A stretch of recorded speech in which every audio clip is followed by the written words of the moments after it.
Bienvenue dans le groupe des phénix. On te dit que tu es trop gentil, trop sensible, ou que tu te poses trop de questions. Tu as du mal à gérer tes émotions, tes pensées, et même à gérer ta vie. Pourtant, tu sens une énorme force et de grandes capacités en toi. Je suis Diane Seri, guide de voyage intérieur.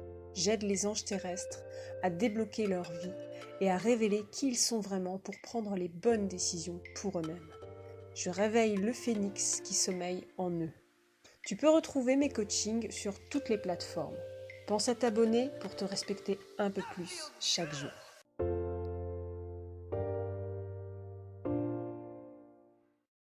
Salut tout le monde, c'est Diane Seri, votre guide de voyage intérieur. Donc vous êtes tout doux, vous le sentez, vous souffrez parfois quand vous êtes seul, vous êtes vulnérable, vous vous sentez un peu prisonnier dans votre vie. Et en fait quand on est tout doux, c'est comme les paquets de chamallows. Vous voyez les paquets de chamallows, comment c'est foutu hein? Les paquets de chamallows, regardez les chamallows, ils sont tout mignons et ils disent oui à tout, ils sourient. Ils sont contents, ils sont comme ça. Et vous êtes pareil, en fait, vous êtes comme des chamallows quand vous êtes avec les autres. Vous n'osez pas, vous avez peur du conflit, donc vous n'osez pas dire quand il y a des choses où vous n'êtes pas d'accord. Vous avez peur du conflit, donc vous avez peur de dire ouais, mais quand tu parles comme ça, tu vois, t'es vachement négatif.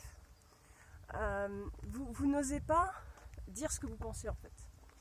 Vous n'osez pas dire ce que vous pensez, donc vous faites comme ça, vous faites. Oui, quand quelqu'un vous parle, vous réfléchissez même pas à ce qu'il est en train de vous dire, automatiquement vous faites ça. Parce que vous êtes dans l'écoute. Ok, vous êtes dans l'écoute, donc vous dites oui, je t'écoute.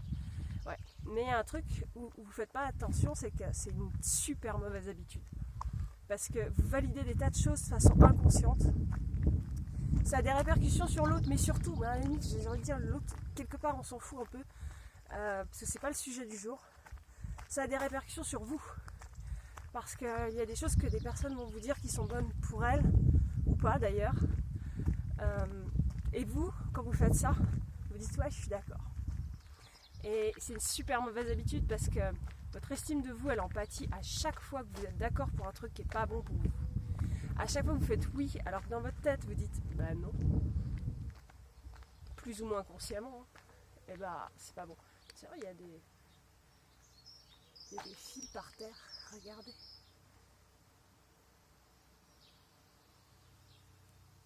C'est bizarre. Bon. Je sais pas si c'est dangereux. J'en sais rien. Je pense que c'est du téléphone. Ah Lila, comment tu vas? Ah bah oui. Ah bah oui. T'es belle. Tu fais du bruit mais t'es belle. Bon. Et donc c'est une super mauvaise habitude parce que vous perdez à chaque fois un peu plus de conscience, de niveau de conscience en fait. Plus votre niveau de conscience est élevé, plus vous avez une vie qui ressemble à la vie que vous voulez vivre. Et en fait, plus vous faites oui sans faire gaffe à quoi vous dites oui, plus votre niveau de conscience baisse. Et c'est les autres qui disent en gros ce que vous êtes censé penser. Vous dites oui, ah oui, et puis l'autre il vous dit n'importe quoi. Et vous ne triez même pas ce que l'autre vous dit, quoi. Et vous dites jamais quand vous n'êtes pas d'accord. Et en fait, plus vous faites ça, moins vous vous affirmez.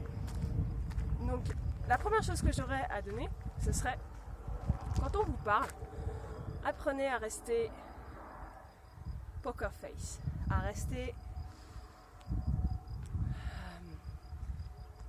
vous la fermez, et vous arrêtez de bouger votre tête, à faire oui, comme ça, là. Juste écoutez profondément l'autre. Parce qu'en fait, vous ne l'écoutez pas vraiment. Vous acquiescez. Vous avez l'habitude d'acquiescer et de vous faire accepter, mais vous n'avez pas l'habitude d'écouter en profondeur. Vous croyez que vous le faites, mais c'est pas vrai. Si vous écoutez en profondeur, votre bouche est fermée et votre tête ne bouge pas. Et votre corps entier ne bouge pas. Alors ça ne veut pas dire qu'il est rigide. Vous pouvez être décontracté en même temps. Mais l'écoute totale, c'est ça. Et c'est prendre ce que l'autre vous dit, pas comme quelque chose de personnel, et pas comme une vérité. Il n'est pas en train de vous dire un truc vrai. Mais comme, tiens, il est en train de me dire ça, intéressant. Tiens, il est en train de me dire ça, intéressant. Tiens, il me dit ça. Bon, là, je suis pas d'accord. Bon. Si je me sens pas prêt à lui dire que je suis pas d'accord, bah juste, mais réagissez pas. Restez poker face, dites rien. Vous regardez l'autre et puis vous le laissez dire ses conneries tout seul. Il va se rendre compte tout seul qu'il dit de la merde. Voilà, laissez les autres s'en rendre compte tout seul si vous n'êtes pas prêt à dire attends, mais ce que tu dis là, tu trouves pas que c'est négatif? Si t'es pas prêt à dire ça, laisse l'autre raconter son truc. Ne réagis pas, n'acquiesce pas. Écoute simplement. Et laisse-le surtout s'écouter lui. Laisse-lui la place pour que lui, il s'écoute plutôt qu'il attende que tu l'écoutes. Donc laisse l'autre écouter un petit peu la merde qu'il est en train de se raconter, l'histoire de merde qu'il est en train de se raconter, si t'es pas d'accord. Laisse-le faire. Laisse-le faire. Ne dis rien, ne bouge pas ta tête, n'acquiesce pas. Voilà, laisse-le vraiment écouter, manger sa merde, c'est quelque part c'est ça. Et je dis pas ça dans le jugement, hein, on le fait tous. En fait ça, on le fait tous. Voilà, y a pas de... Moi je le fais, hein. Et tous les jours j'écoute la merde que je me dis et je la note dans un cahier. Et je fais ah putain, je me raconte vraiment des histoires de merde des fois, c'est incroyable. Et je barre cette histoire et je m'en raconte une autre parce que je me dis mais attends, cette histoire en fait, elle n'est pas personnelle. Vous croyez que toutes les histoires qu'on vous raconte et que vous vous racontez c'est personnel et c'est vrai et c'est comme ça. C'est un scénar parmi tant d'autres possibles. Votre vie c'est comme un film et la vie de l'autre c'est pareil, c'est comme un film. Pourquoi est-ce qu'il a choisi ce scénario l'autre? Laisse-le écouter son scénario, laisse-le se rendre compte que son scénario c'est de la merde. Arrête de faire ouais je valide ce que tu dis, ah c'est génial, ah t'es extraordinaire. Ouais, non, il n'est pas en train de te raconter un truc extraordinaire, l'autre il est en train de te raconter un truc merdique. Donc ne réagis pas. Je dis rien. Donc, on récapitule. Tu veux gagner en estime de toi et tu vas apprendre à t'affirmer. Cesse d'acquiescer à tout ce que disent les autres. Apprends à être dans la neutralité et dans l'accueil de ce que l'autre est en train de dire. À l'endroit où il est en train de le dire. Pas comme une vérité, juste comme une information. Il te donne une information. Tiens, regarde, voilà, ça c'est mon scénar de vie. Ok, il est intéressant ton scénar de vie. Il me va pas à moi, il n'est pas positif, mais ok, c'est ton scénar de vie. Ok, poker face, dites rien. Si ça vous plaît pas, si vous trouvez que cette personne a peut-être tort à vos yeux, et c'est pas genre elle a tort de façon universelle, c'est d'après vous, c'est pas ce que la vie vous a appris quoi. Bon bah ok, donc vous avez des expériences de vie différentes. Et bah à ce moment-là, ce que vous pouvez faire, c'est juste vous dire ok, moi j'ai mon scénar de vie, lui il a son scénar de vie. Et vous le laissez avec son scénar de vie, il en est responsable, c'est à lui de le réécrire. Donc laissez-lui la place de l'écouter. Voilà. Simplement. Ok ? Et faire ça, ça va être très intéressant parce que si vous fermez votre... Je le dis souvent, mais si vous fermez votre gueule, vous allez pouvoir écouter l'autre et vous rendre compte qu'il raconte de la merde, effectivement. Mais si vous fermez votre gueule en plus dans votre esprit, vous allez pouvoir vous rendre compte de la merde que vous vous dites en réaction à la merde de l'autre.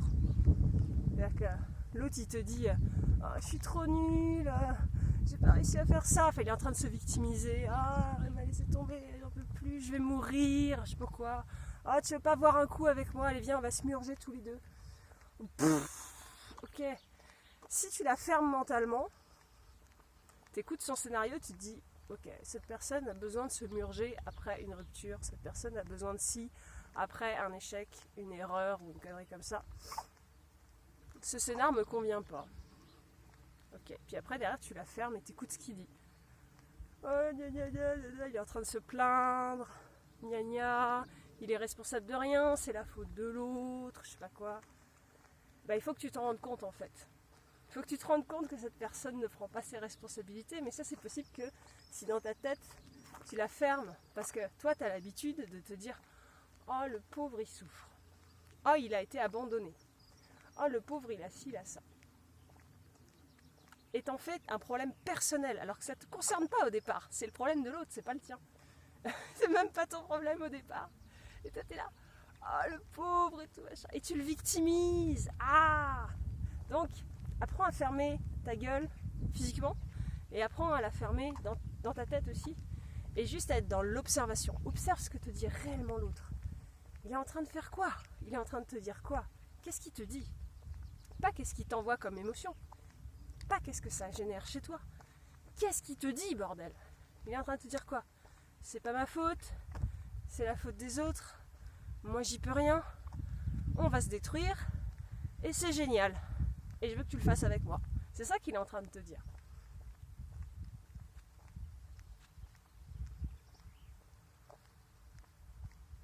Et face à ça, tu pourras prendre des décisions, et quand tu diras oui pour de vrai, et quand tu diras non pour de vrai. Parce que tu auras conscience que des enjeux qu'il y a derrière, les enjeux de l'autre, les enjeux de toi, ça te convient pas, c'est bon pour toi, c'est pas bon pour toi, tu t'en rendras compte, parce que tu seras juste dans suffisamment de recul et de discernement pour comprendre ça. Voilà. Et bien sûr, j'espère que face à un exemple comme celui que je t'ai donné, tu vas dire non. Hein? Moi, j'ai failli tomber dans ce piège-là dans le passé. J'avais une amie qui était comme ça. Et j'avais commencé à boire de l'alcool avec elle. Parce que moi, au départ, je bois pas d'alcool et je buvais pas d'alcool. Moi, je me murgeais jamais. Ah, mais quand tu es avec quelqu'un qui se victimise, qui est malheureux tout le temps et qui se sert d'expériences de sa vie, de souvenirs, va chercher dans ses souvenirs, tu sais, aimer des musiques et tout, pour aller mal, parce que ça fait trop longtemps qu'elle va bien en fait. Donc ça la fait chier. Ça fait trop longtemps qu'elle va bien, donc elle a besoin d'aller mal, donc elle va générer à travers un discours, une attitude. Moi je vois souvent des gens qui utilisent des films ou des musiques, regarder tel film ou écouter telle musique, pour se mettre dans un état, parce que ça génère automatiquement un état, une musique triste. Alors hop, se mettre dans un état négatif, parce que ça fait trop longtemps qu'elle est heureuse. Ça fait trop longtemps qu'il n'y a pas eu une merde, et elle sait pas qui elle est quand elle est heureuse. Et elle sait pas qui elle est quand il n'y a pas de merde. Parce qu'elle s'est construite à travers la souffrance et la merde. Les problèmes de la vie, quoi. Elle s'est construite à travers ça, cette personne. Et elle est en train de te dire, hé, j'ai besoin que ça aille mal. J'ai besoin que ça aille mal, tu veux pas que ça aille mal ensemble. Voilà, tous les deux. Ah, tu viens, on va se murger ensemble, ça va être génial. Tu vois, c'est le kiff total, tu te sens vivante. Alors c'est vrai, dans la souffrance, tu te sens vivant. Vous voyez, il y a une fascination face à la souffrance, face à l'horreur de la souffrance, il y a une fascination. On ne peut pas le nier. D'accord? Et si tu n'as pas compris ça, eh ben commence par ça. Commence par ça. D'accord? La souffrance crée quelque part une forme de... C'est un peu fantastique. On ressent des émotions fortes et du coup on sent notre corps et on se sent vivant. Et il y a des gens qui n'arrivent à se sentir vivants qu'à travers ça. Mais ça, c'est leur scénar de vie, c'est pas le tien. Donc c'est à toi d'écrire ton scénar de vie, tu vois. Voilà. Je crois qu'on va s'arrêter là-dessus, c'est déjà pas mal. Ça fait beaucoup de choses. Hein, pour nos cerveaux de ou pas, je trouve que ça fait beaucoup de choses. Allez, c'était Diane Seri, votre guide de voyage intérieur. Je vous dis à plus pour une autre balade de l'esprit. En tout cas, si tu as besoin de mettre les choses au clair là-dessus, si tu sens que tu as du mal à prendre des décisions qui sont bonnes pour toi, si tu as du mal à sortir d'une situation qui te diminue, si tu as besoin de te mettre en colère pour révolutionner ta vie, eh ben, ça vaut vraiment le coup que tu réserves un appel stratégique avec moi pour qu'on voit ensemble quelle est la racine de tes mots, d'où ça vient tout ça. C'est totalement gratuit, hein. Je rappelle que les appels stratégiques sont gratuits, donc c'est totalement gratuit. J'ai fait en sorte d'être plus disponible cette semaine, donc j'ai pas mal de créneaux de libre, donc ça c'est cool, je vais pouvoir aider encore plus de gens. Et pour moi c'est important d'avoir une gratuité comme ça. Et surtout ce qui est important c'est de voir, est-ce qu'on est fait pour s'entendre? On se connaît pas, tu vois, on se connaît pas. On se connaît pas, tu as besoin d'une expertise, tu as besoin d'un expert. Bon, ok. Et, ok, en tant qu'expert, ouais, je peux t'aider. Le truc maintenant, c'est est-ce que nos énergies, elles fonctionnent ensemble? Est-ce que quand on parle, on se comprend? Est-ce qu'on parle la même langue? Et quand on match comme ça, c'est un truc de fou. Et pour moi, c'est vachement... C'est primordial. Si j'ai pas ça, je trouve pas mon élan de vie, tu vois. Pour ça, Eh ben oui, il faut que je donne de mon temps et de ma personne pour faire des appels stratégiques qui sont gratuits et qui me permettent d'aider les personnes que je peux aider. Je ne peux pas sauver le monde, d'accord? Donc il faut que j'ai le plus d'impact possible. Tu veux le meilleur pour toi? Faut qu'on voit ensemble si on peut faire l'extraordinaire, c'est tout. Voilà. Allez, à vos téléphones, appelez-moi. Si tu connais une personne bloquée dans une vie qui ne lui convient pas, une personne qui n'arrive pas à dire non ou à partir, ne sois pas égoïste. Partage cet épisode avec elle pour qu'elle prenne conscience qu'elle n'est pas seule et que la clé, c'est d'être honnête avec soi-même et de se respecter. Si ce n'est pas déjà fait, abonne-toi.